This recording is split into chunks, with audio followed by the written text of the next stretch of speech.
We're linking that with our qualifications in awarding and in terms of access, who are subsidiary charities to the group. And the purpose of coming together, you'll have seen in the charitable objective, the advancement of skills in education to improve the lives of individuals. That's what we're about. And we do that through our membership, through our awards and through our access qualifications. And we have set up in the last 2 years a foundation to support social mobility and social inclusion. And we're now putting 40% of our surpluses into that activity. So there is lots of challenges that we face as we come out of COVID, but there was lots of challenges beforehand, and we are supporting our members as a membership body to enable social mobility and social impact. So you might want to have a look at what we do in terms of as a membership organisation. For instance, later at some point today, there is a session with with Ofsted, focusing on the work that they do. We are supporting learner and mental health well-being, and we've got regular teacher meets. So trying to develop our support for the sector as not only deliver our qualifications, but operate in a challenging environment. So you will be seeing much more transition over the remainder of this academic year. But we will have no less commitment to the qualifications that we support going forward, particularly in this area of activity. So that's just a little bit about us. Delighted that the team have pulled together these sessions. These are going to be regular sessions where we hopefully continue to network. Someday we'll be able to do it in person in a room with some tea and coffee and some sandwiches. But at the moment we have to put up with being online together. As Mel said, if you've got any questions or points throughout the day, please don't hesitate to speak to us and raise your questions. Don't go away without having your questions asked and answered. It would be my advice. So with that, I'll hand back to Mel. Great, thanks for that, Paul. Okay, so next on our agenda is Michael White, who is the Director of Awarding Services. And Michael's going to give us an update on product development, digital certificates, the Accredited training programme, and also our e-learning platform. So I'll hand over to Michael. Good morning, everybody. I'll try and share my screen now. Let's make sure I get the right one.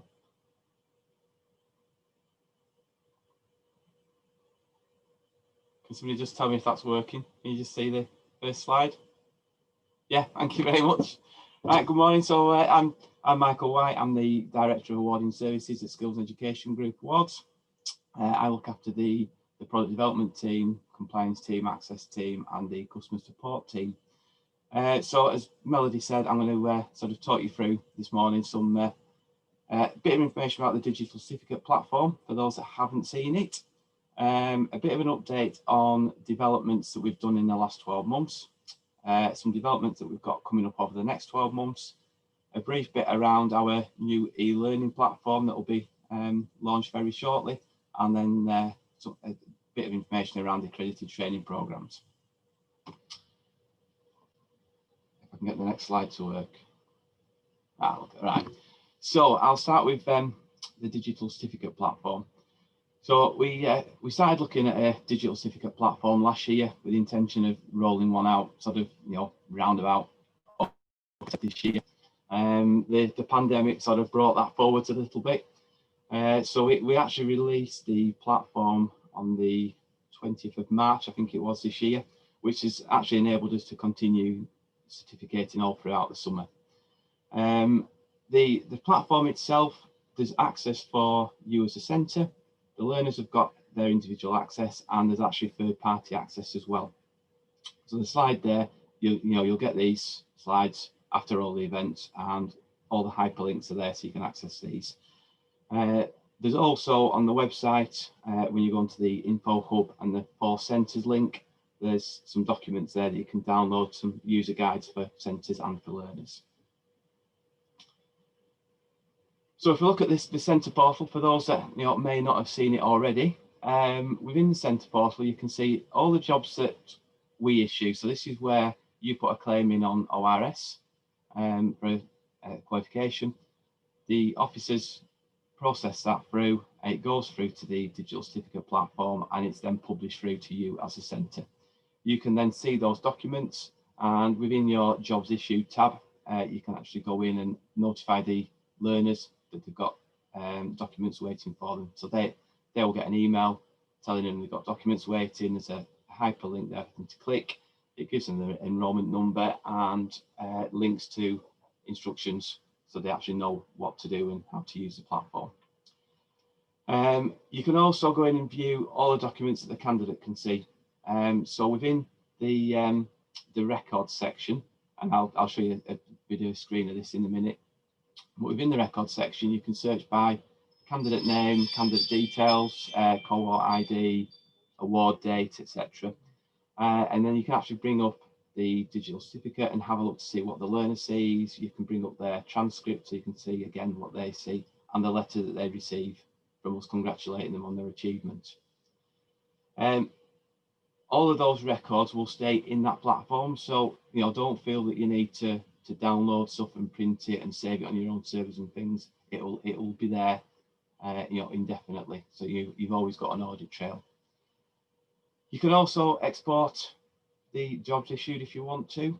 So that will export a spreadsheet for you with all the details of everything that's been issued, along with dates, qualification titles, candidate names, etc.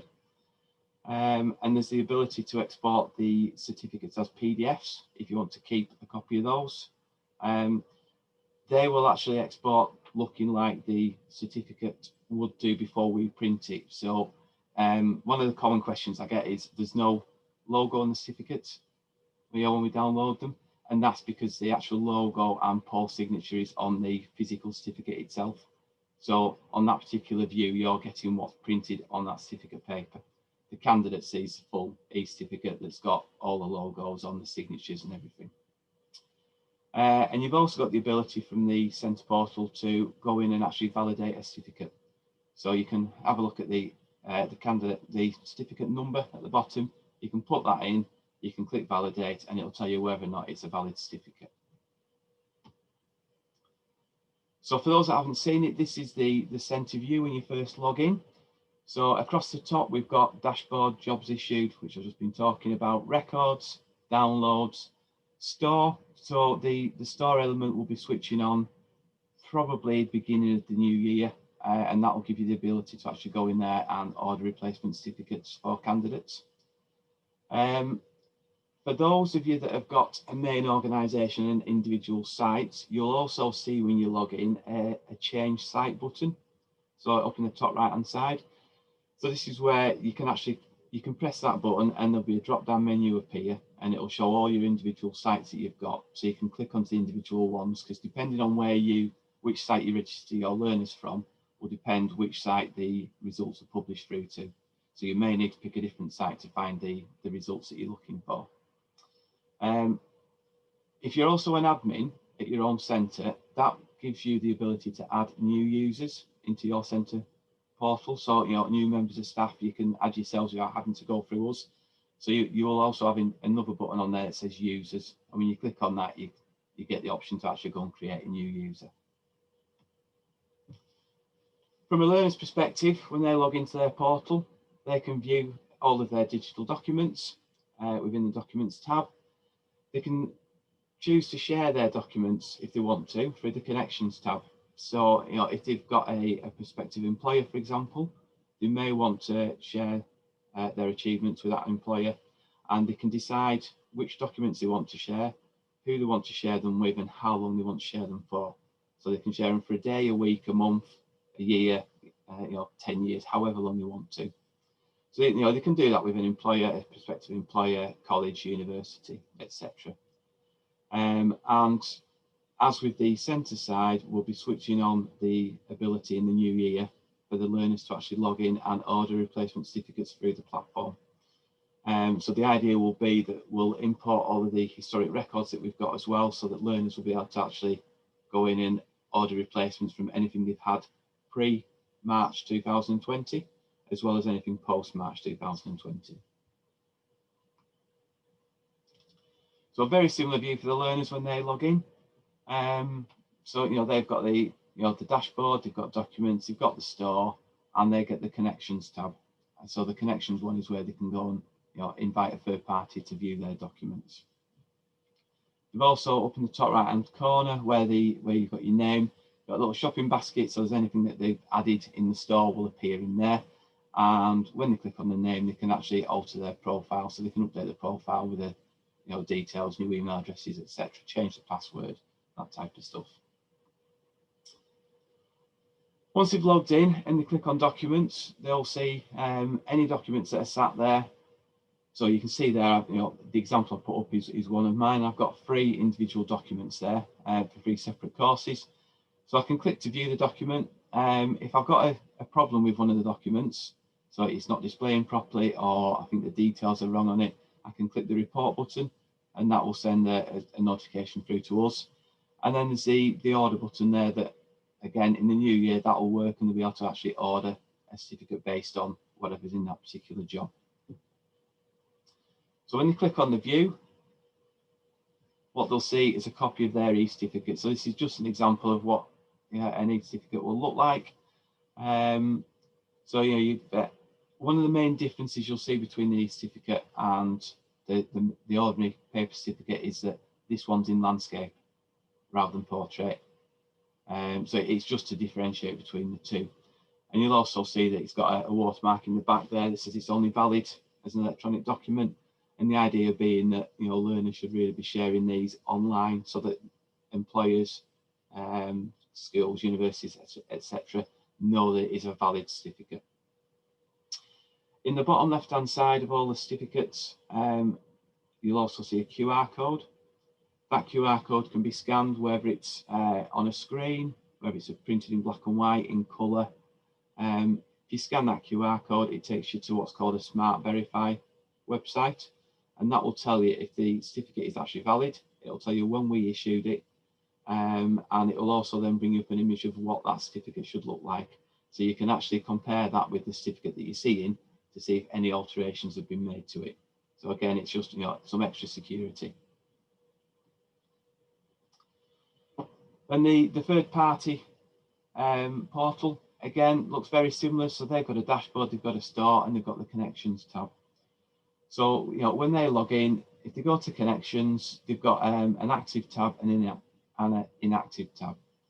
So on this particular screen, I've just done a screenshot of the inactive one. So you can see that I've had some documents shared in the past from myself and somebody called Steve Brind, but both of those have expired. And one of them expired on the 8th of July, the one on the 9th of July. If I then clicked on the active tab, it will show me anything that is active that I could actually view. And again, if I clicked on that and there's something in there, I could go in and look at the same document. So that one that the learner sees. So for those that haven't already got a digital certificate account, the way to get one is if you go onto our website and you go into the Info Hub and the 4 Centres link, within that digital certificate section, I think this the bottom one, there's a form there that you can fill out and submit to get an account. This link will also take you straight to it. So if you fill out that form and submit it, we'll set you up an account and then email you through your login details, all the instructions and the user guides. And then if you want to also be an admin, so you can add more people at your centre, if you just drop us an email and let us know, we can actually make you an admin. And then, if needs be, we can talk you through how to add and create a new user. So just before I move on to developments, has anybody got any specific questions around digital certificates? If you have any questions, like I've said, if you just pop them in the chat, or if you'd like to ask the question using your voice, then you can just type in "I have a question" and we'll be able to unmute you. Okay, I'll move on.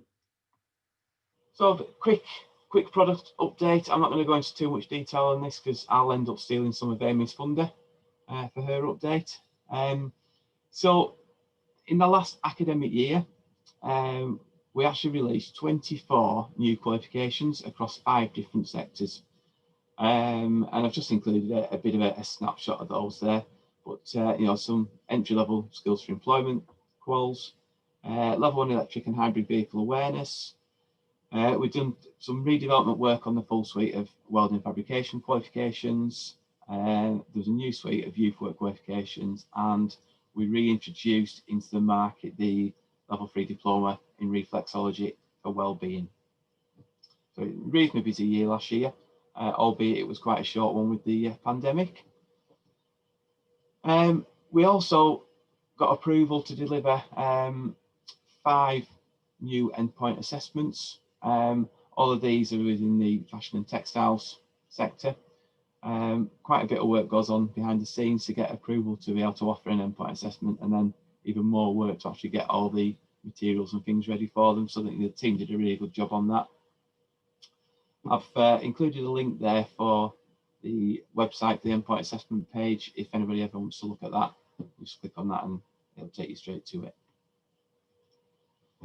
So what's coming up this year? Well, we've got a busy year again coming up. Hopefully we'll see the back of the pandemic at some stage as well. So we're currently working on a new suite of level 1 qualifications. So some of those are around keeping yourself safe online, developing digital literacy, workplace health and safety, safeguarding, prevent, British values, mental health, equality, diversity and inclusion.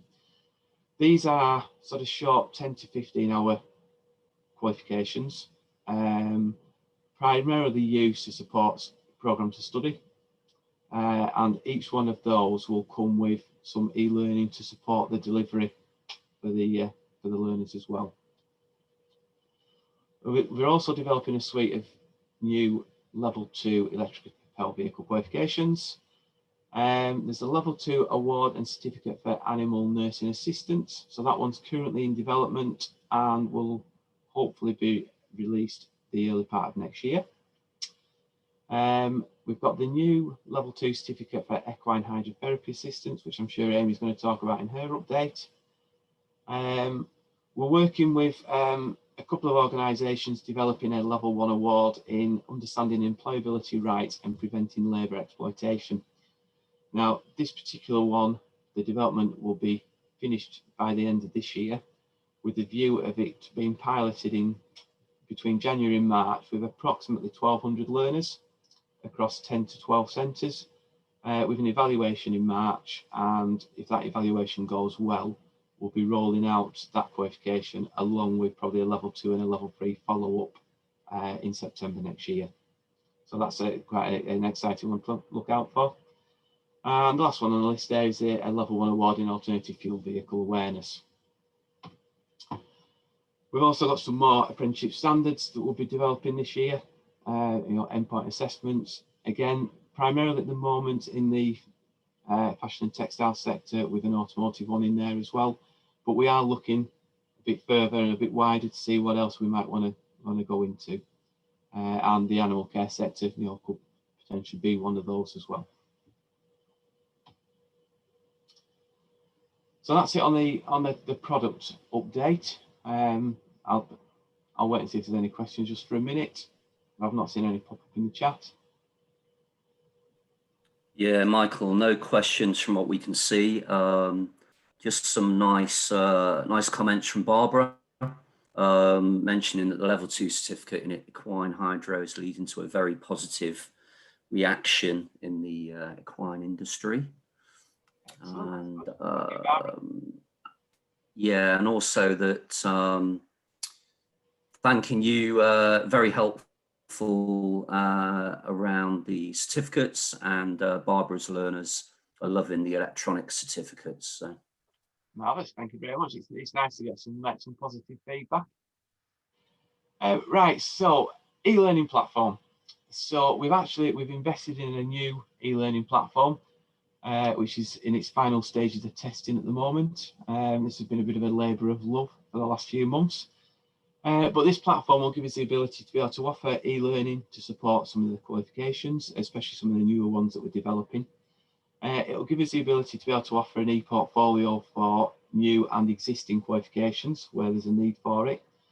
And actually we'll be able to offer some additional support material for some of the other qualifications and endpoint assessments.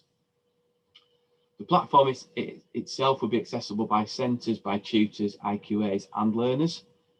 And there'll also be an app for it. So, you know, whether you're an Android user or an Apple user, there'll be an app on the Apple Store or Google Store that will be a Skills and Education Group app. But when your learners download it and log in, if that learner is attached to your centre and a qualification in your centre, then they will see a platform that is branded to your centre. So it'll look like they're accessing something that is, you know, that is bespoke for you. So I've just got a very short clip here of what the actual app looks like. Apologies, it's not an animal care or a land-based qualification. This is an MOT one, but you'll get the general idea.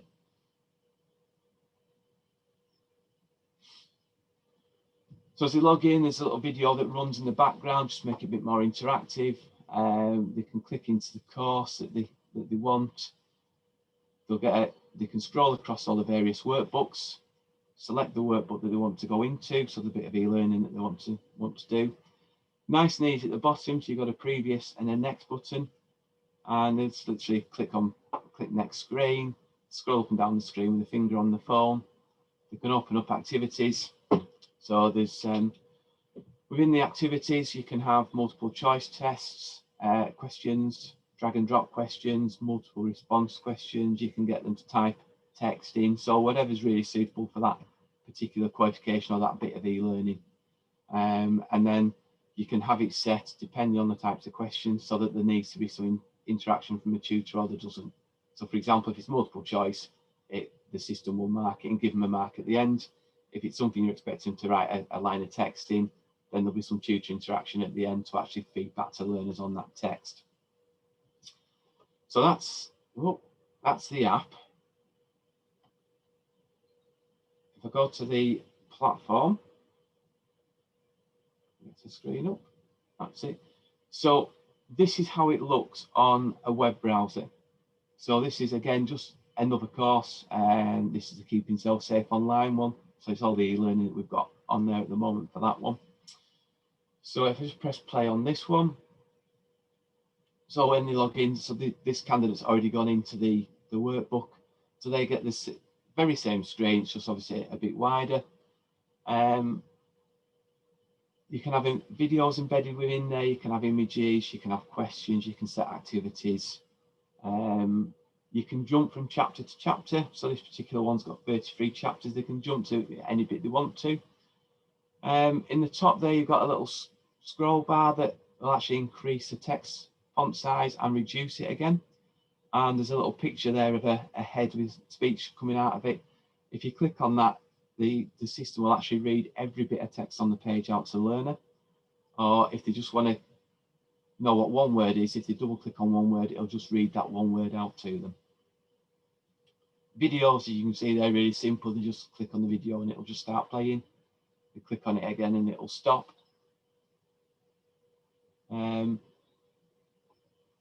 This is just giving you an example of a multiple choice question. So just open up the activity, you get the question, 4 possible answers. You just click on the answer they think is correct, click submit. It'll tell them it's been submitted successfully and they can close it and move on to the next screen.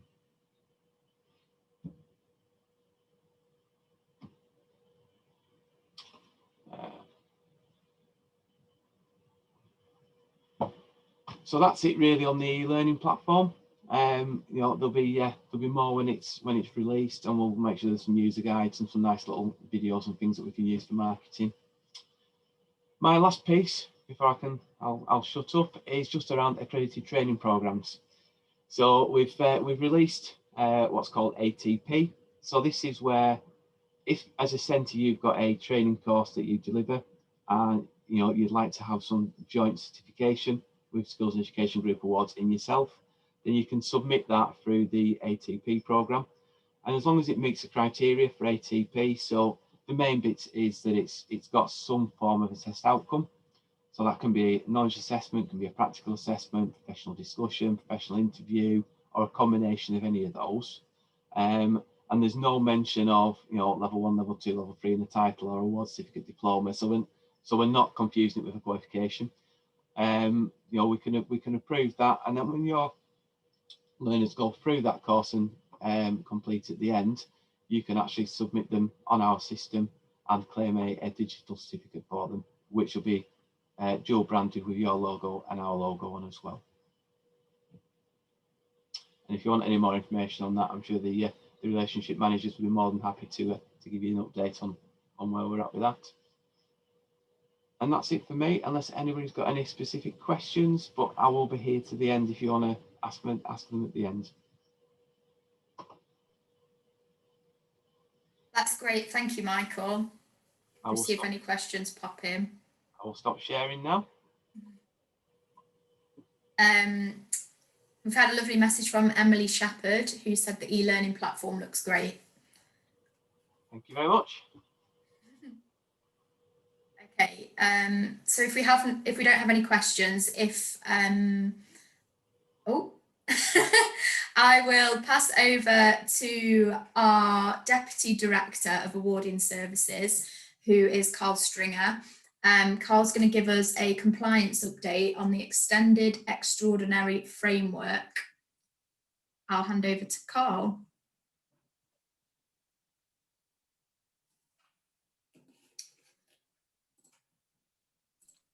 Sorry, I lost my unmute button there for a second. Okay, so first of all, can everyone see the screen that I'm sharing at the moment? Yes. Brilliant stuff. Okay, the Extended Extraordinary Regulatory Framework, or EERF for short, is a set of rules that will be in place for this year. I just want to talk you through it. And if you have any questions, do feel free to ask. So these rules are in place to really help manage the effect of COVID on learners and on centres. So as you recall, as way of background, back in March, the country went into lockdown. And as a response to that, Ofqual, SEA, who are the regulator in Northern Ireland, and Qualifications Wales, put in place an extraordinary regulatory framework. That framework had 3 levels in it, as it were. The first level allowed centres to estimate grades for learners that were then put through quality assurance processes by us, including moderation and also statistical analysis to make sure that the results were valid compared to previous years. Most of the qualifications in this sector fell into the second category, which was that adaptation of the delivery method of the assessment was allowed. Where that happened, we asked centres to apply to us, and we tried our best to work with centres to reach an agreeable adaptation. And where that wasn't possible, the advice from the regulators at the time was to delay the assessment or delay the delivery until such a time you can do so. So moving on, that ended over the summer, and at the start of October or middle of October, the Extended Extraordinary Regulatory Framework came into place. Now, this framework at the moment has no end date on it. It's intended that it will run through this coming academic year. And I think the plan with regulators, as far as they've told awarding organisations, is we'll see how it goes, and they will disapply either the whole framework or parts of the framework as is needed. So the EERF, as I mentioned at the start, is really there to allow learners to continue learning and centres to continue delivering whilst maintaining flexibility but also standards. It's really important to say that the EERF operates alongside the existing regulatory framework. What that means is if you don't want to adapt assessments, if you don't need to adapt assessments, you do not have to. You can carry on as normal, as you've always delivered your qualification if you're able to do so, and that is absolutely fine. So don't think that because I'm telling you this, you have to follow this. it's an option there to help you if you need it. So in terms of this framework, it allows for assessments and delivery methods to be adapted as set out by awarding organisations. However, it encourages us and requires us as awarding organisations to, as far as we can, work together to reach common approaches. And we certainly have done that where we've got qualifications with assessments that are common across multiple awarding organisations. We've tried as far as possible to agree assessment methods. But what is really important to say is it doesn't allow for estimated or calculated results. So this year you will not be able to say, as you did last year, we estimate the learner would have got this grade, here's the evidence. That won't be allowed. The learner actually will have to be assessed. So there are 4 principles of the extended extraordinary regulatory framework that us as an awarding organisation have to be held to. I'm just going to quickly run through these because it will sort of hopefully help you understand where we're coming from in our approach, which we'll get on into in a minute. So the first one is the principle is that the framework is there to mitigate the impact of the pandemic, but to continue delivery as normal. The second one is that it doesn't benefit or disadvantage learners compared to other learners taking other types of qualifications. So we've really got to ensure that that rigidity is still there. And the third principle is sort of going much along the same tack, that the validity and reliability of qualifications must be sufficiently maintained. And finally, principle 4 is that standards should be maintained against previous years, against similar qualifications, and also against qualifications that are identical being awarded by other awarding organisations.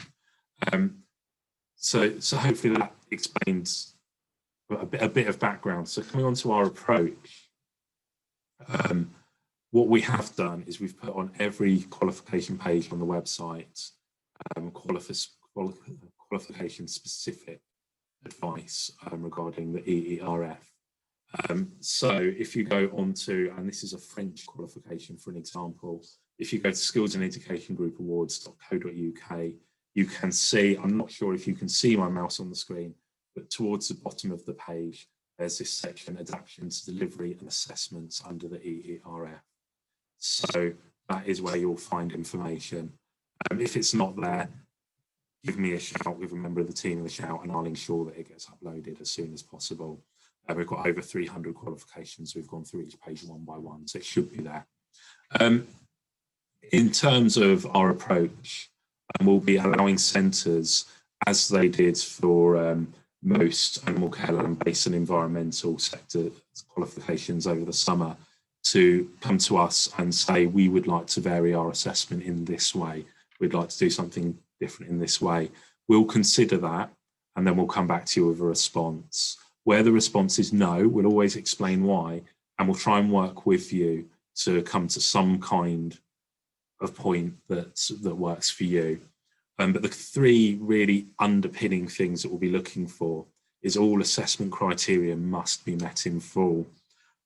So for example, if an assessment criteria says that a task must be done, that task must be done. You cannot replace a practical task with a theoretical assessment. With that in mind, for the overwhelming majority of qualifications that involve any kind of practical doing tasks, you wouldn't generally assess the learner the first time they've done that task anyway. So what I would say is, if you can try and at least observe learners doing as many practical tasks as possible as early as you can in the course, then if you don't get the opportunity later in the course to formally assess that task that you're planning to assess, at least you'll have some kind of witness statement that you can fall back on to say, I saw the learner do this on this date, or I saw the learner do this, they were competent. Full qualifications, maybe level 2, 3 or above, we might require a bit more in addition to that. So maybe some kind of statement from the learner saying, I did this task, here's how it went, or a professional discussion maybe, or maybe a set of instructions of how they do the task again, or something just to a bit more than a witness statement. But certainly for entry levels in level 1, a witness statement should probably suffice. The second point is that special considerations cannot be used on a whole cohort basis. So you cannot say that due to a regional lockdown, due to a local lockdown, we're unable to do this assessment, therefore we're asking for special consideration. All 3 regulators have been very clear with awarding organisations that special considerations are really a set of events that apply to one specific student, not to a whole cohort. Point 3 is that some of our qualifications do not allow adaptions. That doesn't apply in this sector. All of our qualifications in these sectors we would consider adaptions for. So that's a very whistle-stop tour of the EERF and our approach to it. As I showed you earlier, on the screen now is a shot of a qualification, a French qualification actually on the website, and towards the bottom of the page there you can see where you'll find it. And that's it all from me. So if anyone has any questions, I'll be glad to answer. Brilliant, thanks, Carl. I'll just give people a few seconds if they want to type anything in. If not, there's plenty of time at the end where you can ask any questions that you might have. I'll be here for the whole session, so if anything does pop into your head, do feel free to ask, and I'll come back to it at the end of the session. Thanks, Carl. Okay, so now we are going to move on to an overview of the animal care sector and qualification development. And it's our product development manager, Amy Robinson, who's going to be giving this update. So I will hand over to Amy. Hello everyone, I hope you can hear me all right. So I am the product development manager for the animal care sector here at Skills Education Group Awards. So today I'll be going over the products we have available, the products we are currently developing, and then the qualification going live next week. So firstly, the qualifications currently available include the Practical Small Animal Care Skills Qualifications, the Practical Farm Animal Care Skills Qualifications, the Practical Animal Care Skills Qualifications, the Level 3 Award in Canine and Feline Behaviour Management and Veterinary Nursing, the Level 3 Certificate in Companion Animal Nutrition, the Level 4 Certificate in Canine and Feline Veterinary Health Nutrition, the Animal Nursing Assistant Qualifications, the Work-Based Animal Care Qualifications. We are planning to redevelop the animal care and welfare pathway for both the Level 2 and the Level 3. These will begin next academic year. The Canine Hygiene Therapy Qualifications, which were launched last summer, consisting of the Level 2, the Level 3 and the Level 4. These are all endorsed by the Institute of Canine Hygiene Therapists, a subgroup of the Institute of Registered Veterinary and Animal Physiotherapists, meaning that any learner completing the qualifications will be eligible to register for membership and receive the logo on their certificate. We are really pleased to be supported by this group. Secondly, the qualifications currently in development include our Animal Nursing Assistant qualifications. These qualifications briefly went live in 2010 and haven't been amended since. So we are reviewing each unit to ensure they are up to date and fit for purpose. We are aiming to complete this redevelopment by March 2021, allowing time for providers to start planning for next academic year.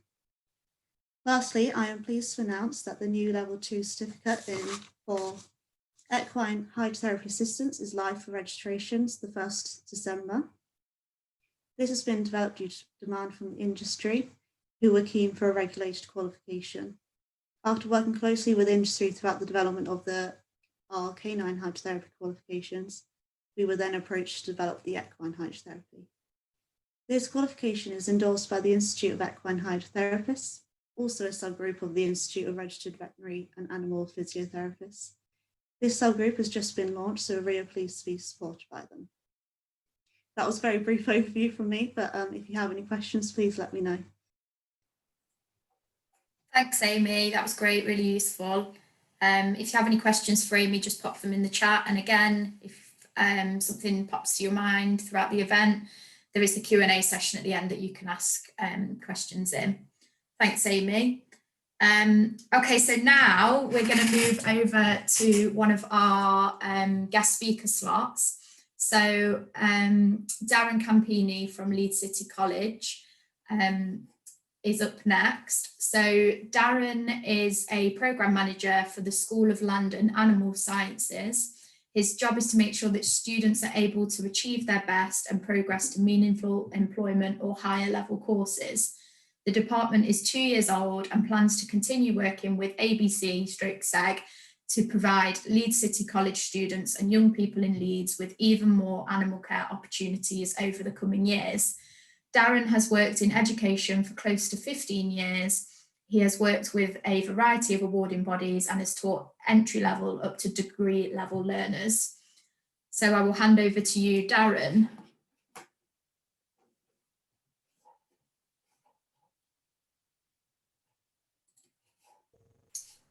Hi everyone. Hi Darren. Can everybody hear me okay? Yeah. I don't sound like an alien, for example. A little bit. Oh no, I don't know what I can do about that. Sounds like you're in a tin. Right, maybe it's the echo. I'm currently in the loft. Maybe, yeah. Yeah, no, we can hear you though. It's okay. Right. Perfect. Hi everyone. Thank you for allowing me an opportunity as a guest speaker. How exciting is this? So I don't really need to introduce myself. That's already being done for me, so thank you for that. But I'll just, I guess I can just reiterate that I belong to Leeds City College, in particular the Department of Land and Animal Sciences, and it is not necessarily a brand new department now. We are just coming into our third academic year, and the brilliant thing about the department is that we set it up from scratch. It was brand new. What an amazing opportunity that was. So when setting up the department from scratch, obviously we needed to work with an awarding body, and we chose to work with ABC for a number of reasons, really, which we'll talk about in a little bit. We started with 35 learners, and we've grown and grown, seen almost exponential growth actually. We've got just over 100 learners this academic year, for example. So we started, when we're looking for an awarding body, we looked at, in particular, the types of learners that we would attract, the type of learners that we recruit, and what we felt would be best for them. We chose ABC in particular because we like how we feel and we like how it provides the learners, in particular for our industry, the practical skills that they need to be employable, and in particular to work within the animal care industry, or absolutely to progress on to higher level courses. We run all the way from level 1 to level 3. We don't do entry. We could absolutely do an entry qual we could have done an entry qual this year. We've actually chose to RAPUS, for our EHCP learners, Education Healthcare Plan. We can do something called RAPA those learners, which is recording and recognising achievement. So we don't do the entry qual, but we run level 1, level 3. We chose level 1 to level 3 as well, because the modules that we teach on ABC, we feel that they're quite well sequenced. So if we think about what you want a learner to be at the end of their qual, ideally it's one of two things: to either be employable at the end of the qual, or to be able to progress on to a high level qual. So go to level 1, then to level 2, then to level 3. The modules are quite well sequenced. There are a range of modules to choose from, which is really, really good, because it then gives, I guess, different centres flexibility to choose modules that are relevant to them.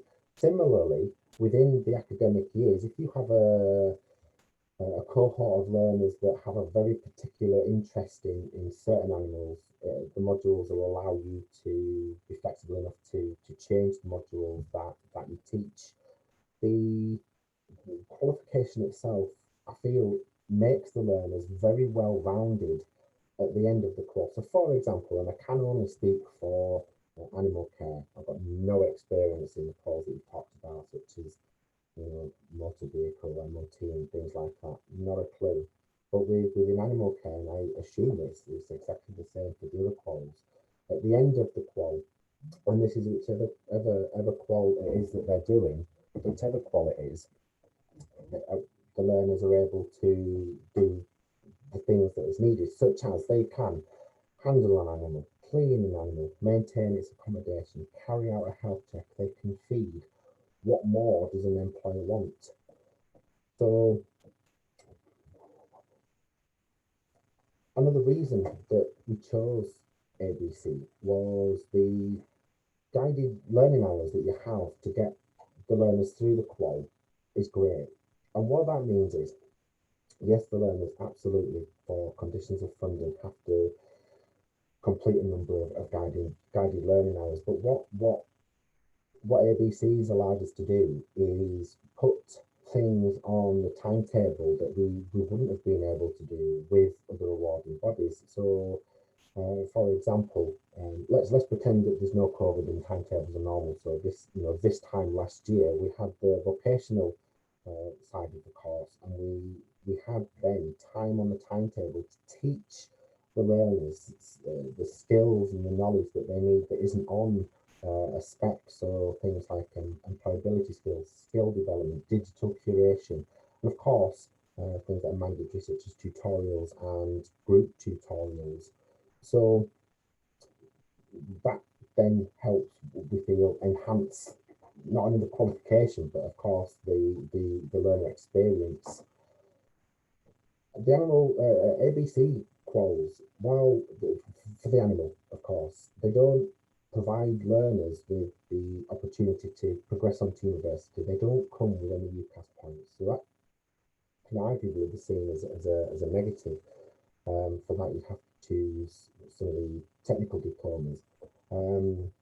So we made the decision actually to, in particular with the level 2s, to go with the ABC as opposed to a level 2 technical diploma, primarily because hand on heart, and I think if you've got people from other centres that teach learners from vocational courses, hand on heart, how many of those learners actually do want to progress on to university? There isn't.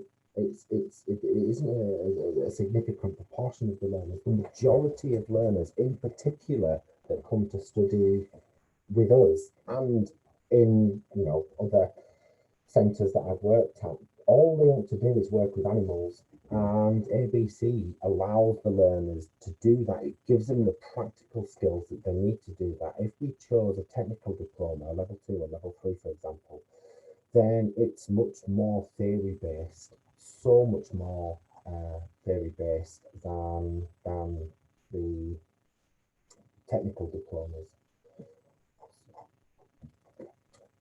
Another thing with ABC is, and the reason that we chose to use ABC was the way that the learners are assessed.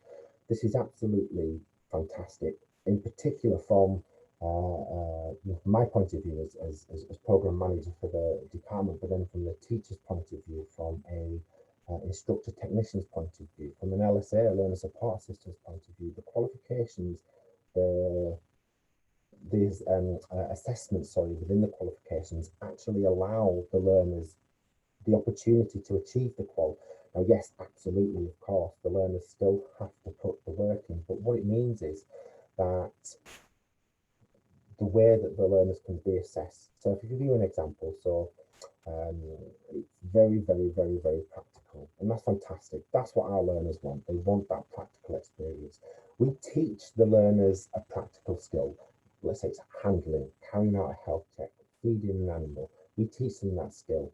The learners then carry out these practical tasks. And this goes back to what I was talking about having the time on the timetable to allow the learners time on the timetable around their study program to enhance the study program. So the learners can have just a practical session where on the timetable, for example, where they simply go and work in and around the farm or in and around the animal centre. So all the time while we're teaching that learning is being enhanced by the practical activities that they're carrying out. So what this means is, let's just use as an example, feeding an animal. We teach them to feed the animals, what to feed them, when to feed them, how much to feed them, etc., etc.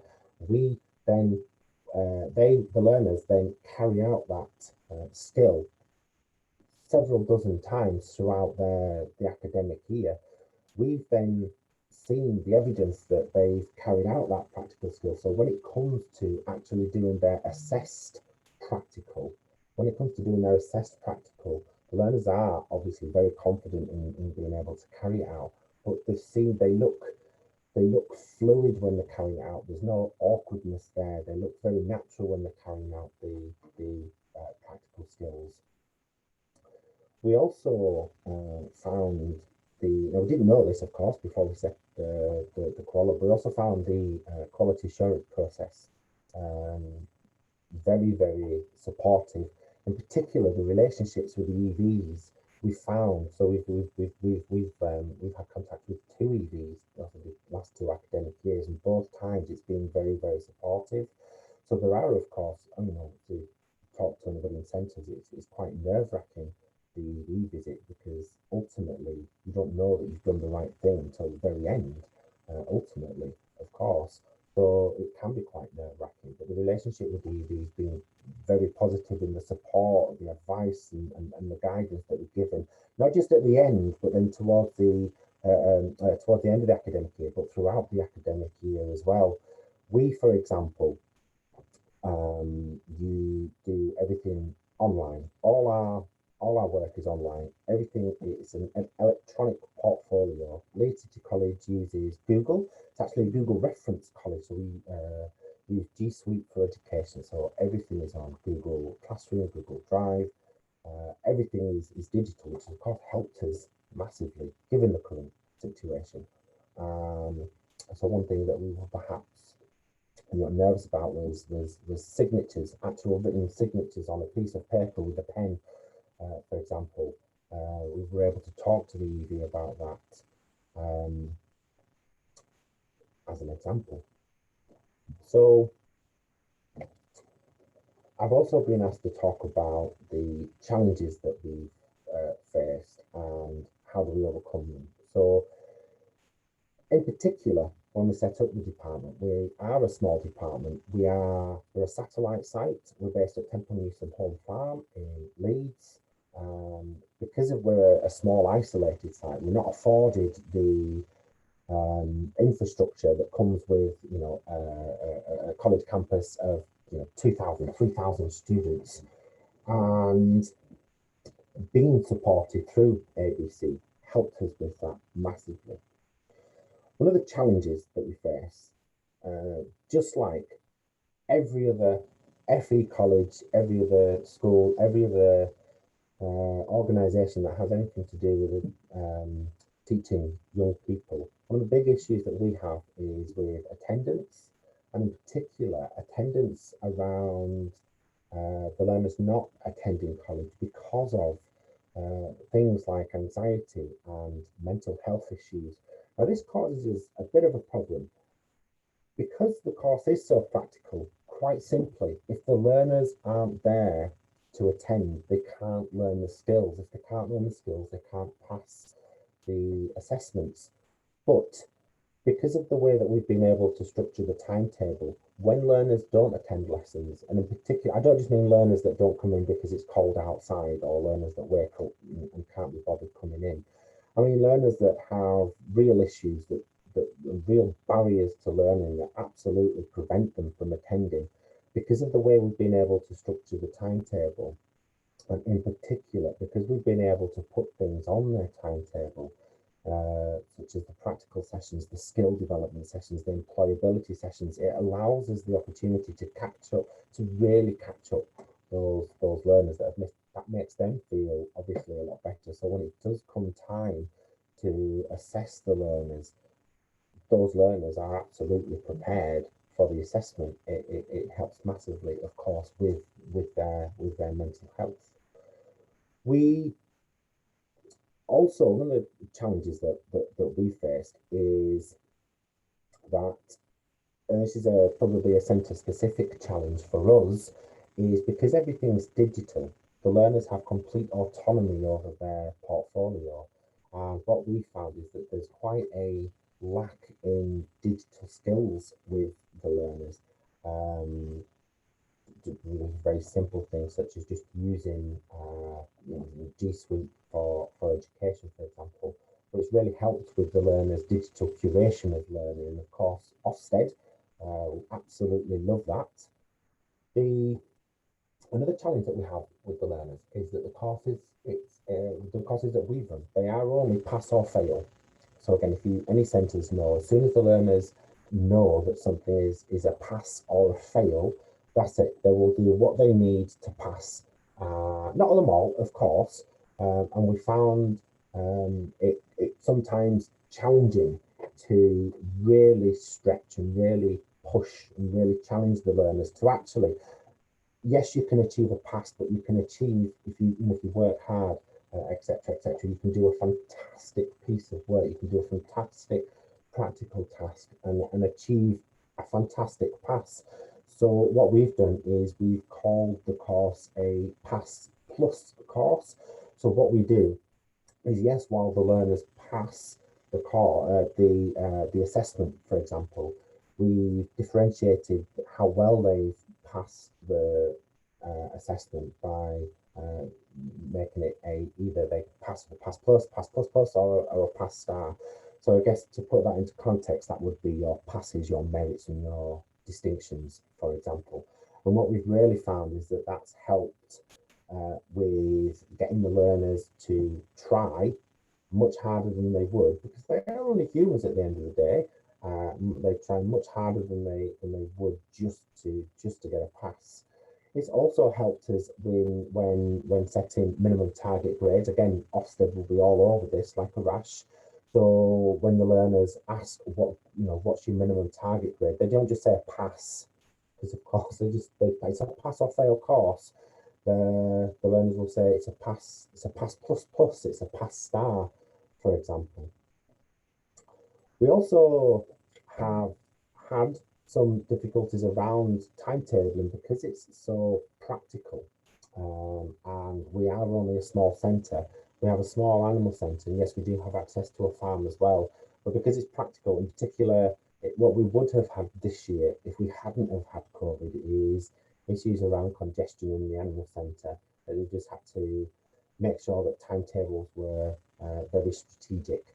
Also with ABC, is another challenge that we've had to overcome, is that there's no requirement with the calls that we do. There's no requirement for work experience. Now, that's obviously a college requirement, but the brilliant thing about that is because we use ABC, we've got a lot of flexibility in how we can then do work placement. So, for example, if we was to say, we managed it just doing 1 day a week, 2 days. You don't need to care actually how we managed it. But for example, if we were to say that, well, what we're going to do is we're going to collapse the timetable for 4 weeks, and those learners are going to be out on placement for 4 weeks.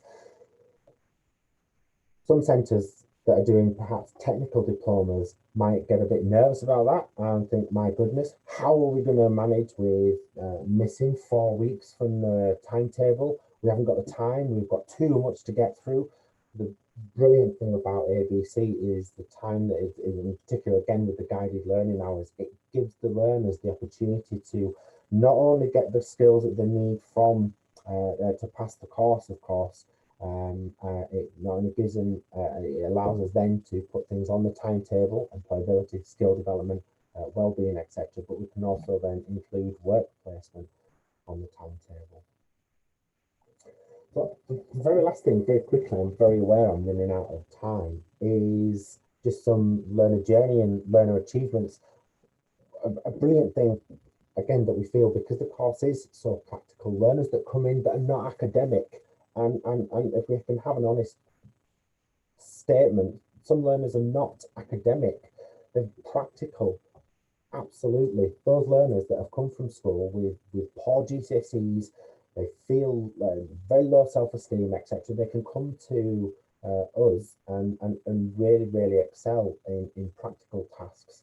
So these learners that you know, with technical diplomas that have to write 1,000 words on the nutritional requirements of mammals, for example, I don't know.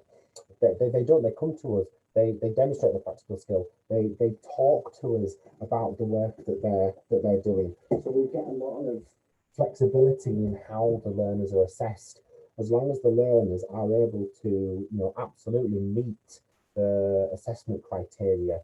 It's good that we have the option to assess the learners, to allow them to achieve. We write our own assessments, for example, which I know some centres don't like. They like the assessment provided. We actually think it's a brilliant thing, because it allows us to make the assessments relevant to whatever's going on in industry, whatever we've got going on in and around the animal centre. The learners at the end, although I've talked about it being a challenge, in particular the portfolio that they have to create, it's actually amazing, because they've got this electronic portfolio that they take with them. It's there forever. It includes all the evidence of them carrying out, all the videos, all the pictures of them carrying out practical work, the questions, the answers. It's theirs forever. And the last thing that really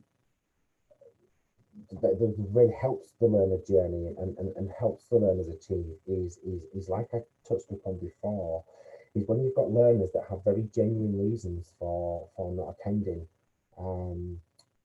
they can still achieve with ABC, as long as you can obviously, you know, get them in to complete the assessments, for example. That would be much more difficult where the work is very theory based and not as accessible as the practical work. So that's what I've got to say. If you have any questions, queries, comments, let me know. And I'm also sticking around till the end, but I'll if we're allowed, I'll answer a question now. Oh, thank you so much, Darren. That was absolutely fantastic. I'm sure everyone will agree that was really inspiring to hear some of those learner journeys. It was really, really, really good. Thank you so much. If anyone has any questions for Darren, as he said, pop them in the chat, or if you want to save them to later, that's fine as well. Okay, so next on our agenda is another guest speaker. So it's Barbara Holding from Canine Hydrotherapy Services. Barbara Holding is the principal at Canine Hydro Services courses. Her first career was as a chartered physiotherapist, and then she moved to veterinary physiotherapy and canine hydrotherapy. She was the first accredited clinical educator in the UK in veterinary physiotherapy, awarded by the Chartered Society of Physiotherapy, and divides her time between clinical practice, education and training. She has 38 years of experience and is delighted to share and work together today, as she believes that this is the way forward. So I will hand over to you, Barbara. Thank you, Melody. Can you just let me know, Mel, if you can hear me and you can see the page? Yes, we can, yeah. So this is a little different to slides. This is a public web page. So also I sent you the link, and Mel, you can put that in the chat. So what that means is, and it's just to show you what our learners are like really looking forward to, sort of having different opportunities that work for them. So this is a public web page that's live. And if you put that, share the link in the chat, anybody can go and just get onto this page. And again, it's really exciting to watch the e-learning platform. So this is a web page where you can insert pages within pages. So it's like a Harry Potter page. So you can then click on here where it says click and put more pages in. And we've just had such amazing feedback from our learners that they're finding this a really streamlined way to get information over to them. So you asked a few questions and sort of suggested the things we're finding solutions for. So just to introduce you to something slightly different. And it's just about, and I'm absolutely delighted to be given this opportunity to have a chat and explaining a little about who we are, because I know there's a couple of other people here as well. And as an independent training provider working in the industry, alongside colleges delivering the suite of canine hydrotherapy courses, the independent sector, it's an independent private sector, and the independent providers have this amazing ability because they're running clinics alongside teaching. It kind of integrates the educational streamline with also the industry. And the level 3 certificate in canine hydrotherapy is the recognized qualification to enter the industry, and it assures the industry that they are safe and effective practitioners. So at the moment, there's no regulation in veterinary physiotherapy and canine hydrotherapy. There's regulation in the human world, which I kind of moved away from and into the animal sector 20 years ago. So it's really essential as well that as training providers that we link with professional associations. There's a couple of trade associations, but you've already mentioned IRVAP and the ICH, and now the new IEH. And this is where working together with professional associations, that once they've finished and achieved that qualification, it kind of nurtures and supports them in the industry that they've been wanting to enter. So the ICH and the IEH are professional associations offering that mentorship and support. There's no regulation, but there's 2 regulatory bodies that are voluntary at the moment in our sector. So it's continuing that support, because becoming a professional canine hydrotherapist, you're then obligated to continue your CPD journey, continue your learning journey, and you have to do sort of 75 hours over 3 years. And our role as the ICH, as part of the IRVAP Association, is to support, and we provide free, already discounted CPD. We direct people there, and it's about networking and bringing a community, because it's private. There's no NHS in the animal sector. So this is a private sector, and we want to support those learners through their journey.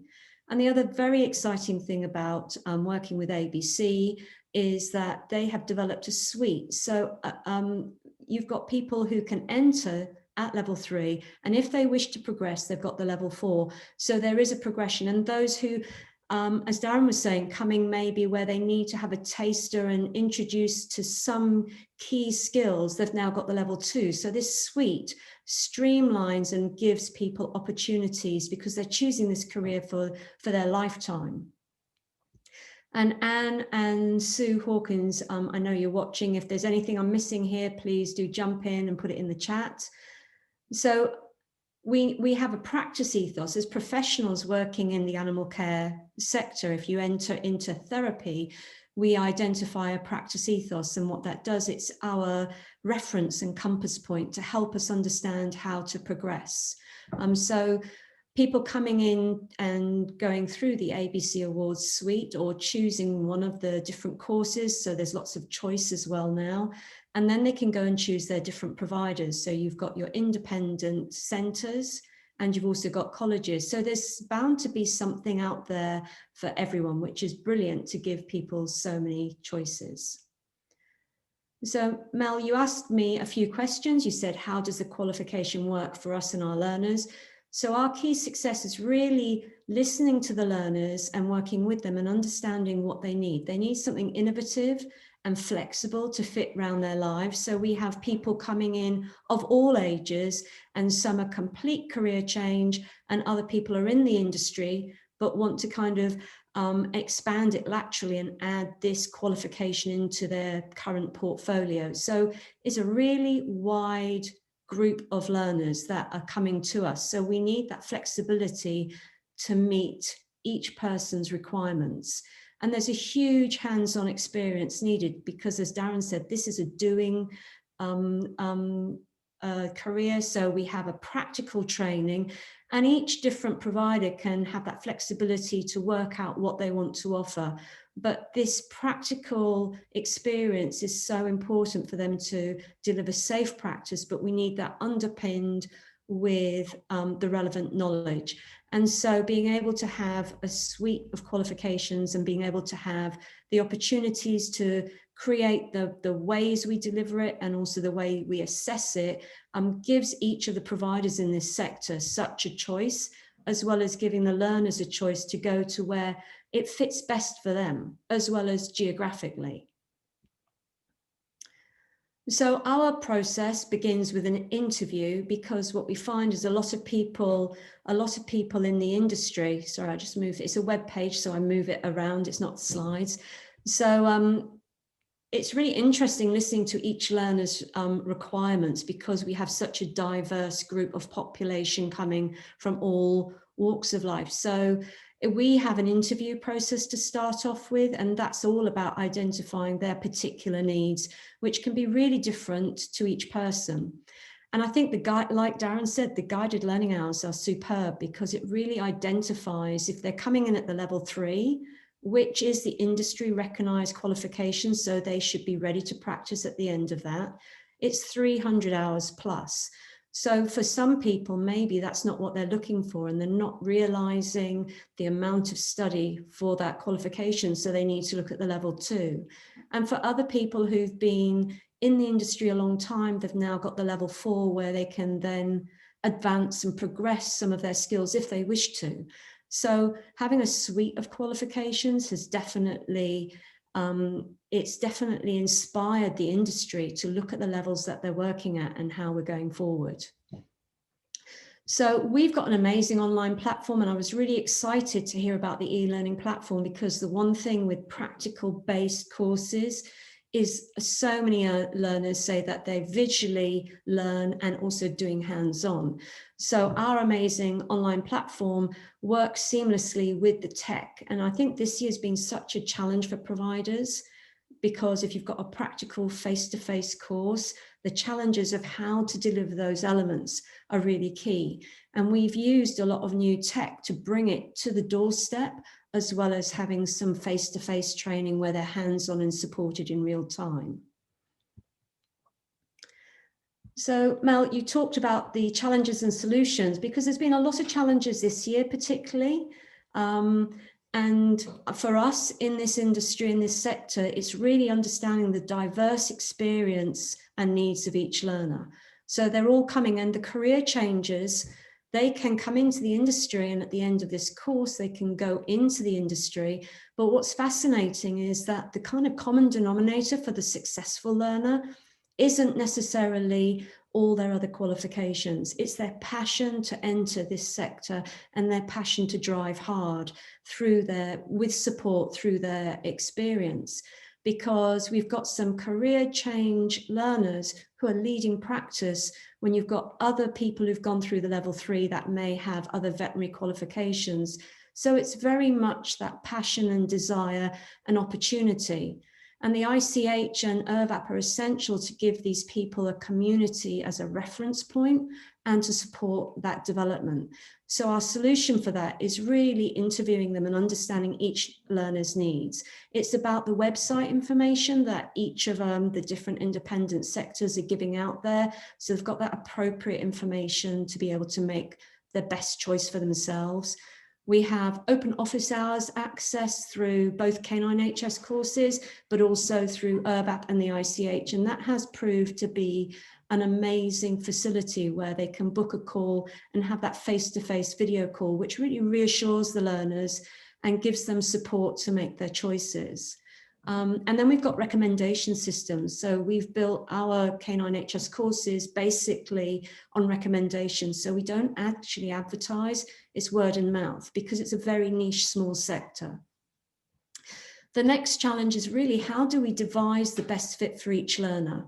So with ABC Awards, again, like Darren was saying, this is a fantastic opportunity to use like an assessment portfolio. So we tend to do that because that gives people the chance to be able to build their skills over the time they're training, as well as develop it. So we have like workbook style or portfolio style assessments where they're recording and building that. And like Darren was saying, so by the end of the course, they're really comfortable with their clinical skills, they've had experience, and they've been able to use clinical reflection. So in healthcare, clinical reflection is a tool that we use massively in all areas, whether you're a doctor, dentist, human physio, veterinary physio, canine hydrotherapist. And that clinical reflection is a tool that we use to advance and progress our skills. So that gives that opportunity. The learner commitment for 300 hours plus of training and practical is just the start. It's the foundation stone for them to move forwards. So again, the solution for that is we've got website information to make sure they really understand what they're committing to. We have a video interview, and we have a very motivational approach to support them, because everybody, particularly this year, have had some tremendous life challenges and work challenges. So we've been very flexible around that. And I think because it's an independent sector and people are scattered geographically, and I know all 3 centres have people coming sorry, there's more than 3 centres, but the 3 centres that are here today have people coming from all over the country to them as well. So it's about having a support system for your learners, and we do that through the professional association, but we do that independently as well, and we have a private community group to support them on their journey, and we give them access to that a year after, so they've got that follow-on and support into industry. So it's linking education to their jobs and practice as well. The progression and professional career, part of entering hydrotherapy, whether it's equine hydrotherapy or canine hydrotherapy, is you're then obligated to continue your CPD development. So we can't just stand still at that qualification. And the qualification is a marker, but the CPD is then like extra bits throughout there, and that needs to be identified what's relevant for each learner. So for me, I've been on an IT course for about the last 2 or 3 years to be able to develop these platforms to be able to offer learners more choices, whereas somebody else might be wanting to develop their clinical skills. So again, understanding that they enter extra obligations when they want to practice in healthcare industry that's to do with therapies. So this is about our professional association, having links, giving discounted learner fees, discounted learner CPD opportunities. So we support them throughout the career, because it's a career journey, not just one qualification. It's kind of there, and that we want them to enjoy the career journey and to have options and choices. And then I think the last challenge really that we find is the flexibility of the training experience due to life challenges. So ABC have put in lots of procedures and protocols that help guide our learners to be able to offer them, options if, for instance, they fall ill, or if, for instance, something unexpected happens and they can't continue with the course at that moment. So we've done that by dividing the course into modules, so they can accomplish them in segments, as it were, and chunking down the learning and supporting them if they have to have time away from that learning. So again, our assessment methods are adapted to link directly with industry requirements, because the industry we're working in are changing their requirements as well. So this streamline of putting the learning pathway along with the working pathway works really well. So I'm just checking for time, how I'm doing. So best practice ideas, Mel, you wanted some ideas. So from our experiences and feedback, we find working together with the other independent sectors. So we all work together. It's about raising standards, and we're all united in supporting the professional association, because we want to raise standards, we want to build networks, and we want to foster the next generation of specialists, as it's such a niche market. Is listening through regular check-ins, appraisals, and group plenaries. It's about building a trusted relationship with the learner. as so many of our learners are a diverse age group as well as diverse experience. I'm linking to the other providers, which has been enhanced by the meetings we've had at ABC Awards, where we've been able to voice our different thoughts as we were stakeholders and building the level 3 and putting the level 4 together. So it actually met the industry needs and linked to it through the professional associations. And the other thing is about providing progression routes and choice for learners. Learners need choices, they need options, and it's about empowering their decision-making in the industry that they're going to dedicate and commit to in their workplace. And I think also this year, particularly, hopefully, rather than everyone doing their own things, it's about sharing, being generous. It's giving something to the learner who then return it to the next learner in line. It's about building that trusted community for us. And it's about sound practice ethics for learning and for advancement, as well as for clinical practice. And so one of the things that we listened to the learners and what they really came back to us very strongly with feedback is what they enjoyed is having options to see things visually. So we use a lot of videos and visuals in the material we put online because that works for them. And this is a video, I'm not going to play the whole thing, but it's got a voiceover, which I've dampened down.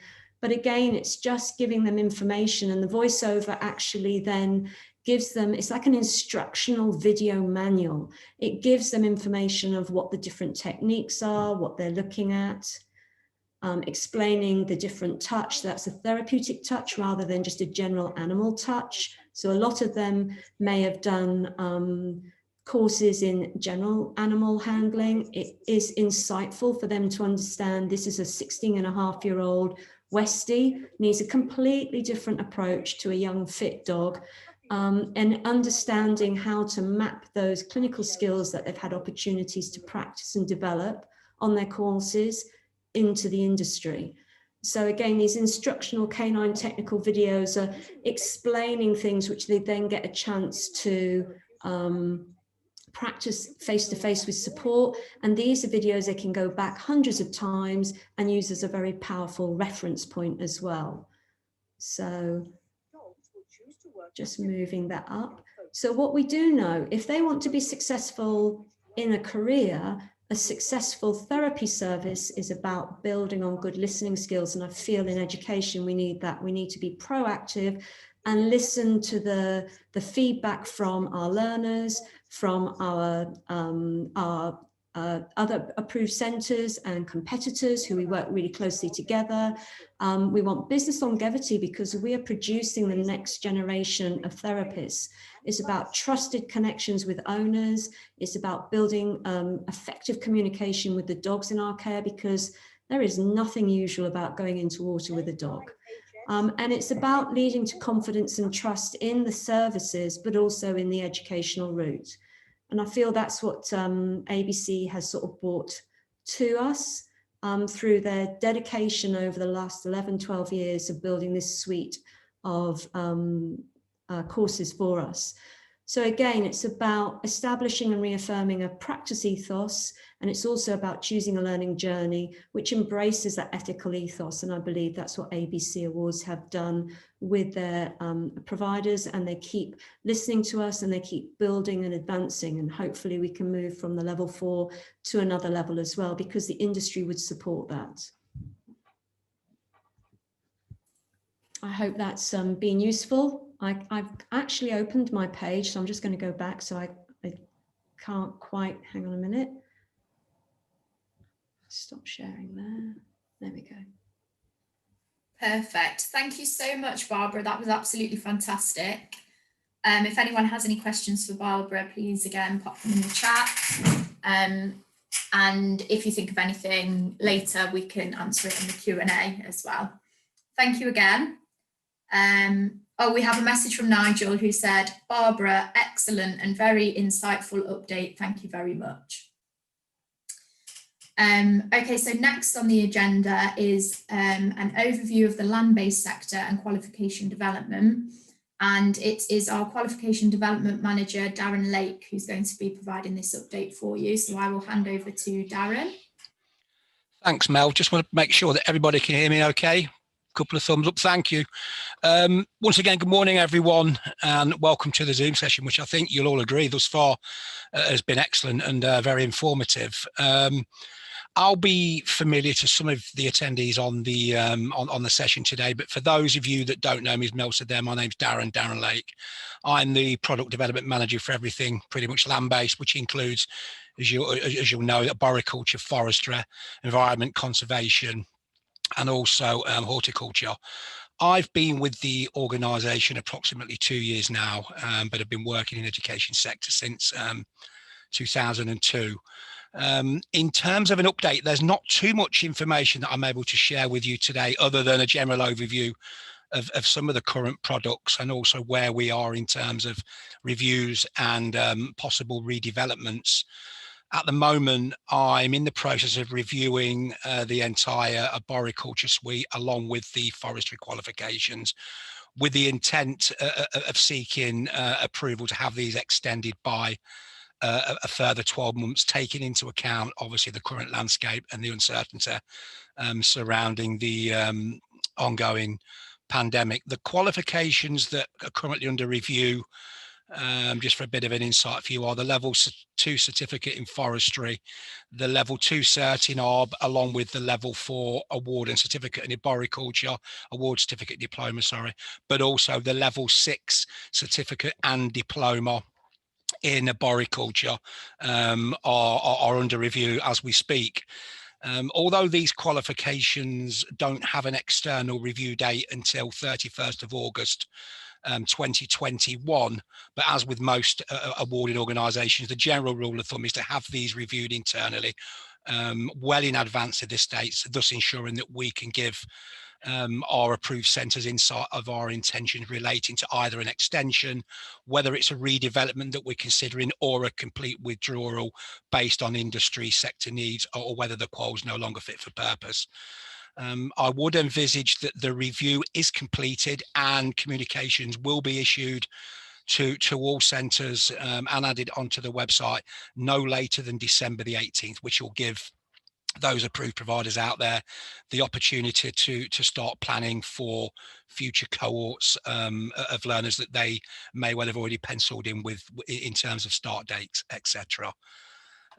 In terms of the qualifications contained within the horticulture sector, which also includes the practical countryside suite, these were all internally / externally reviewed, and approval was given to extend the qualifications until the end of August 2022 and some for 2023 respectively. In terms of the suite of environment conservation quals, these were also reviewed at the same time, and they were also given approval to extend until August 22-23. Communications in terms of those reviews relating to all those reviews were sent out to centres during February and March of this year.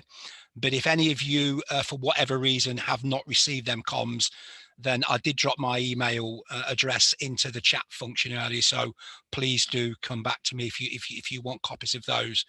So as you can see, there's not been too much to update you with across the land-based sector, but if you have got any questions, do add them to the chat during the remaining time that we've got on the session today. But if you've got questions outside of the session or that you think of later, then please feel free to drop me an email or give me a call. I'll be more than happy to take any questions that or queries that you may have. Once again, thanks for your time, and I'll hand you back over to Mel. Thank you. Thanks, Darren. That was great. We've had a few more messages in the chat, really positive feedback for some of our guest speakers that we've had so far, so that's brilliant. Thank you for that. So I'm now going to move on to our next guest speaker, which is a bit of a combination between Keely Dowson and Dave Dowson, I believe, who are both from the Tree Life Arboriculture Consultancy. So Dave is the director of Tree Life. Dave is Tree Life's senior AA registered consultant, having started the company in 1997. He has been in the arboriculture industry at all levels for the last 37 years. He now concentrates mainly on teaching the ABC Awards Level 6 diploma qualification alongside carrying out consultancy work for the company. He is the author of the Level 2, 4 and 6 qualifications that went through industry feedback before gaining approval. He has also gained a Master's in Educational Assessment to go alongside his arboricultural qualifications. So I will hand over to you now, David, if that's okay.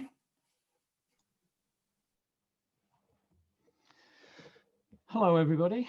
I hope you can hear me. I think, Keely, if you wish to say anything, if you put your hand up, I can actually see you, and we'll go from there. Yes, Melanie summed up that pretty well. I've actually worked for ABC in their various guises for about 27 years. I didn't actually choose ABC's qualifications for arboriculture. I actually chose ABC as an awarding body. They actually brought arboricultural qualifications to ABC. Prior to that, they'd been awarded by what we would call non-approved awarding bodies. So there's a compliment somewhere there, Melanie, but don't get carried away. You're not perfect yet. You know, like we write many reports, there's room for improvement. Okay. Our qualifications are very much competency based, which is what I love about them.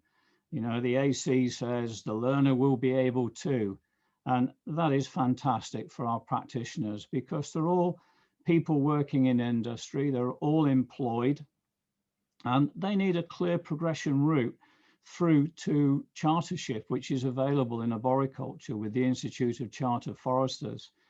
And I think one advantage, and I would say this because, as Melanie said, I'm the principal author of the levels 2, level 4 and level 6, is that we have continuity through those 3 levels, that the level 2 provides the underpinning knowledge for level 4 provides the underpinning knowledge for level 6. And this can take an arboriculturist through from the very practical end of the work. And, you know, these guys suddenly realize as they get older that they can no longer climb trees any longer, and that they have to find something else to do. And this is where they start to think about the consultancy and getting up to a strategic level. Most of our students will be would-be consultants, but also working as tree officers and senior tree officers in local authorities. And it's all about the management of urban trees. So this continuity works extremely well, and I wouldn't want to change that in any way, shape or form.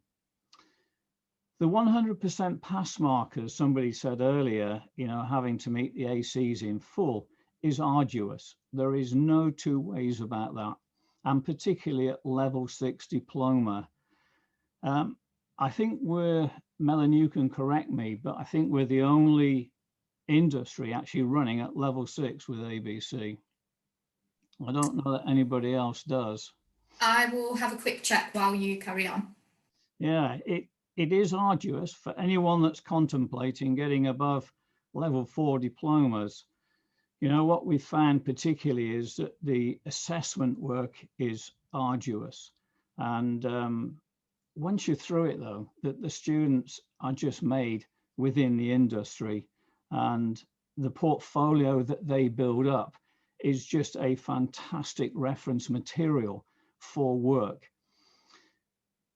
Barbara talked about being an independent training provider. We're the same.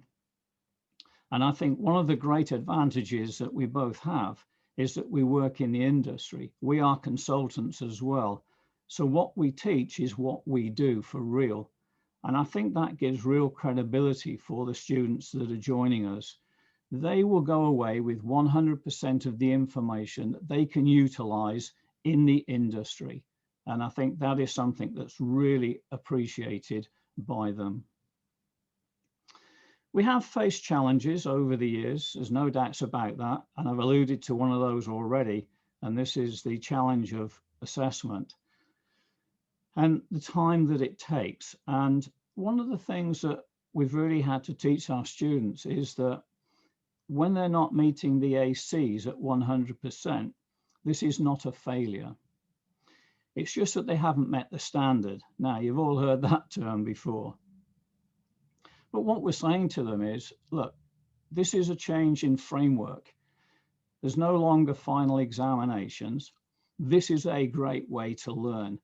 You're not getting a pass mark where you've got 50% of the information. You're getting 100% of the information from us to take out into the industry and your work. So don't look at it as a failure. Quite clearly in educational assessment terms, the feedback that we provide is a teaching strategy.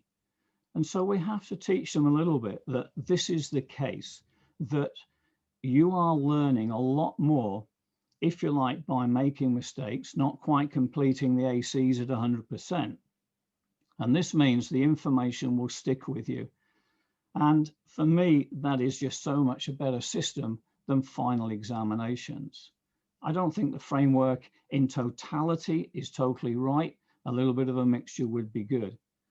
But just getting the students into a different mode and not thinking about failure, but thinking about it's a learning opportunity and that the feedback is what they're looking for in order that they can do the job properly at the end of the day. Another little challenge we've had, I think, has been with technology. It may be the same with other independent learners and the colleges, that a lot of it is done online now, and obviously COVID has pushed us to everything online, and we have to have backup, and Keeley provides that, particularly with the electronic systems and the portal that we use for delivering information and so on. We run some of the portal tests rather than written work. I would never do that at the higher levels, but we do it particularly at level 2 and some level 4 testing online. And in some ways that actually helps with the burden of the marking. You know, I do see with this framework, there's two burdens. One is the amount of work that learners have to do, and the other is the amount of assessment that we have to do. And it was a big change when it first came in from final examinations. One of the ways in which we've met that challenge has been to look at that we're facilitators now in teaching. So we do some holistic teaching, but we've actually reduced the face-to-face contact hours. And there's a lot of sense in that, that particularly at the higher levels, the students need to do more research work on their own, particularly as they would be in a consultancy and a tree officer role. That has allowed us to have more time at the feedback, which we see as being very, very important to them. Dyslexia was a problem just initially for very practical people, but we've done the whole range of things in making sure that we can deal with that through maybe different texts, different colored papers, etc., all the common things. I think computer technology has helped enormously with dyslexia. And so I don't see that now as too much of a problem. All the help is there and our learners know that. The distance learning, we've come to more of it now through COVID, and just the retention rates are a little bit of a challenge. You know, we find that motivation when people are on their own learning, it's not the same as a face-to-face classroom situation. But we've got to offer that kind of distance learning. Arboriculture is a bit of a niche market, and there aren't too many centres offering these qualifications. And at the moment, again, as far as I know, although there are more approved to run level 6 at arboriculture, we're the only training provider actually providing that training currently. So for somebody, we're based in Leicestershire and we have centres around the country, but somebody in North Wales and Scotland and Cumbria, then access to online learning has been very important. But the retention rates are something that we could, you know, improve, but I'm not really sure how. It's about a motivation thing, and yeah, it is difficult. We're very careful as an independent training provider to try and make sure it's the right student on the right course. We're not about bums on seats, as it were, and therefore having the prerequisites. So we try and cut the retention rate loss down by having people onto the right courses. in terms of where our learners go, it's just fantastic for them. I'm a registered consultant myself. I work as an expert witness. I'm a chartered arboriculturalist, and we get our learners up to that point from the level 6, and many have gone on to be the chairman of the Arb Association. We now have one as the vice chairman of the professional body, the ICF, and we have them working as expert witnesses. So there really is a complete professional route for our learners, and it's something that we get great feedback on, that these qualifications are just, yeah, they are fantastic. And long may it continue, Melanie, with ABC. I do recognize we're a niche market for you, but we're not looking to swap you at the moment. Okay. That's good news, Dave. Thank you. In terms of best practice, there's all sorts of things that we've done. I think one thing I did when I came out of full-time education 23 years ago was we brought with us all the good things that we were required to do as part of a college, but we've cut out some of the bureaucracy little bits. Clearly, we have to be compliant with ABC, and hopefully we are, Melanie. So we still practice all the good things, and part of this is getting together as an assessment team. We're a team of 9 altogether, and so we get together on a regular basis. We have standard setting days. I predominantly do this and get the team doing some marking, etc., and we look at the standards between us. One great thing that helps with that is solutions, and having well-written solutions that have all the key points to the answers to the ACs. We're very keen that with our verification and so on, that we look at the command language of the assessment criteria, and we make sure that all the assessors understand what is required. We've also had to do some teaching with that for the students in terms of looking at questions, understanding command language, and really working out what is required of assessments. And this has been very important at the level 6 stage. We also asked them to produce work as in professional formats, and this means report writing.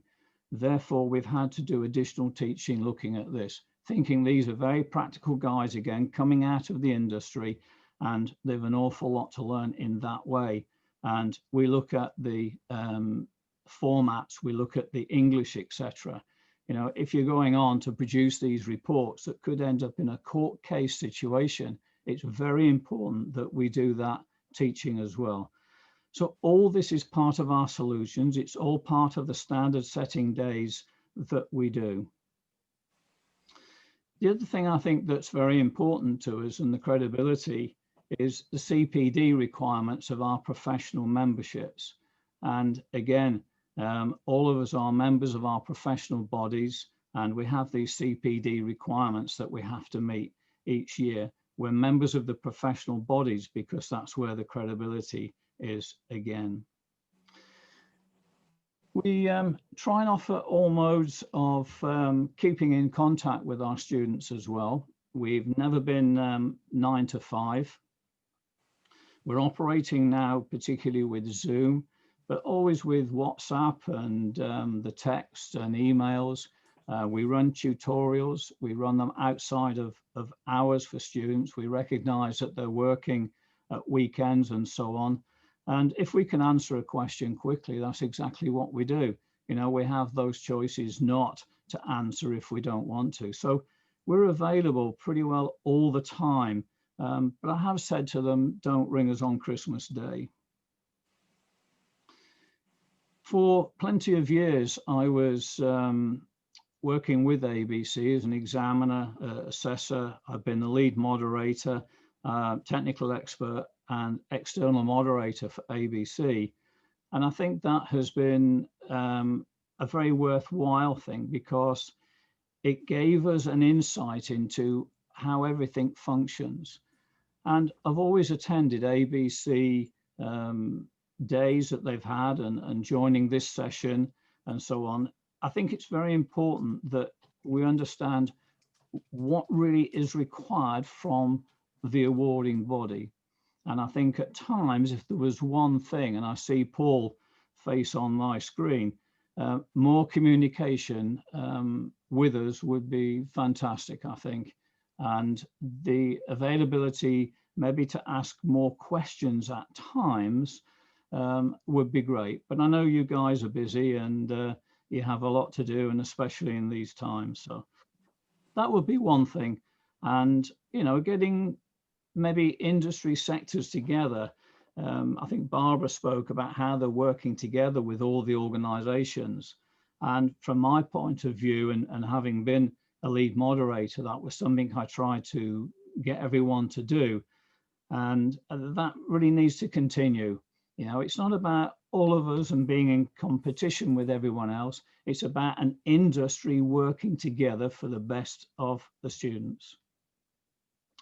So there we go. I think that's as much as I've got to say. And like the others, I'm willing to take any questions at the end about what we do and how we function. Thank you very much. Brilliant. That's brilliant. Thanks so much, Dave. That was great. Thank you for that. Thanks. I think we ought to take that as from Dave. You know, he's not going to change us yet. I think that's the sounds to me from David, a ringing endorsement. Thank you, Dave. You're welcome. We do take that point, you know, in terms of around communication, because today's session is all about that, supporting our centres, communicating more. So we'll be absolutely taking that on board. Yeah, so if anyone has any questions, we're actually opening up the Q&A now. So if you have any questions that you've had throughout the morning, if there's anything that you want to ask, please pop them in the chat, or just put, I have a question, and then we can unmute you, and you will be able to speak. Can everybody see, am I sharing the right screen? Can you see the presentation that says questions for panel? We can indeed, Mel. Yeah. Perfect. Yeah. So if anyone has any questions, please type away. Nigel said, thanks, Dave. Good to see you. Fabulous update. I'll just give it a few more seconds. And then obviously if there's nothing else that comes up, we'll bring the meeting to a close. I hope everybody's found it really useful and informative this morning. And we will be sharing the slides with everybody after all of the events have taken place. And there will also be the video recordings available as well. Okay, so it doesn't look, Bernadette, who is one of our relationship managers, has just put in the chat, what a fabulous event, such inspirational speakers. So thank you to you all again. I'll just move the slide on if I can. So here are all of the details for your relationship managers. So depending on whereabouts in the country you're based, if there's any questions or any follow-up that you need after the event, please just contact your relevant relationship manager and we'll be able to pick those up for you. I can't see any more questions that have appeared in the chat. So like I've said, if there's anything else that comes up along the way, please just email your relevant relationship manager. And I'd just like to say a massive thank you to everybody who's participated today, everybody who's been a guest speaker, everybody internally, and then everybody who's attended the event as well. It's been brilliant. So thank you so much. Can I just add my thanks to everybody. The team have done an excellent job in pulling this session together, and all of the internal speakers, but particularly want to thank those of you that have spoken external to our organisation. Thank you very much for some really insightful things that are happening in your centres, in the sectors in which you're working, and I've learned a lot today. Apologies that I've been on and off screen all morning.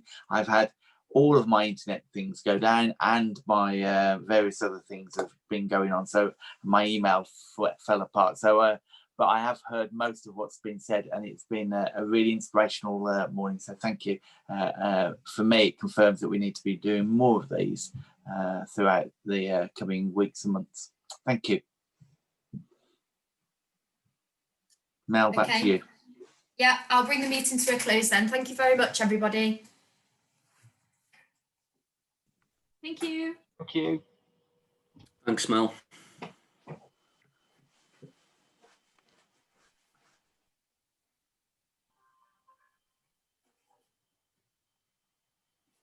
There we go.